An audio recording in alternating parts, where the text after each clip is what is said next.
The Shawnee Indian Mission was constructed in 1839, built by Thomas Johnson, the founder of the mission. This was opened as a manual training area for the natives to learn and speak American culture. The East Building was where the boys resided. They learned schooling, manual labor, and tools. The West Building was the missionary residing and the dining hall. The North Building was where the girls would reside at. They would learn how to cook, sew, and learn to write. Thomas Johnson and his family resided at the missionary until he became ill. Then they moved off the mission. Thomas Johnson died January 2nd, 1865, murdered in his home. The mission was ran by Thomas Johnson's son until it was closed in 1862. I'm Laughlin, and I'm the site director here at the Shawnee Indian Mission. So there are a variety of tribes throughout the years that the school was in operation, which was 1839 to 1862.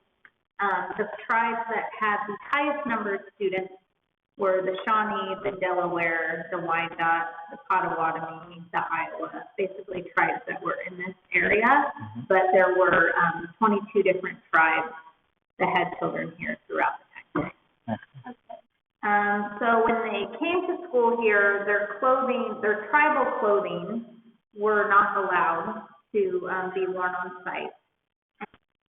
The boys would have worn simple white cotton shirts and pants, and the girls would have worn most likely a one-piece dress. The boys learned how to do blacksmithing, carpentry, manual labor type things, brickmaking, how to be a shoe cobbler, things that involve tools and manual labor. And then the girls would learn how to do housekeeping and sewing and cooking skills.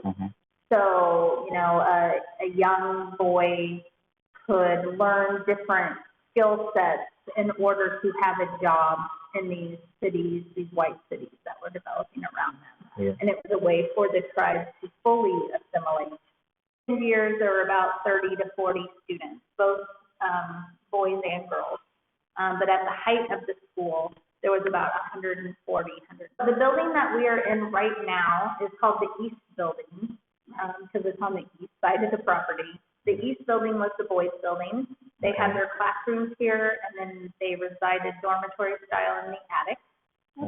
The girls lived across the street, which in what we call the North Building, and they had classrooms and bedrooms literally across a dirt patch from the boys because everything was segregated. Johnson most likely would have taught some religious studies. I know his wife was on site. We don't have records. The building was the first building on site, built in 1839, and the Johnsons resided in that building.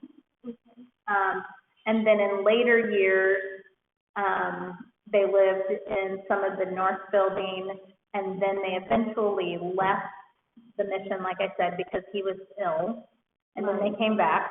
And then once the school closed in 62, they moved back to Kansas City, Missouri area, kind of like 35th and Agnes, so kind of east of the Hyde Park area, and that's where he was murdered. Some people believe that the bushwhackers had to do with his murder. Some people feel like the Jayhawkers had to do something with his murder. So that's speculation at this point. Yeah, we definitely believe that there are other entities in our universe beyond us. Yes. Again, that's a total personal opinion. I have had, throughout the past year now, a partnership with a paranormal investigation team that has come out throughout the year to do formal investigations, which they call research. So, we go to the library and research to pull out physical evidence. They go into sites, set up equipment to gain their research. So it's it was an interesting process to learn about.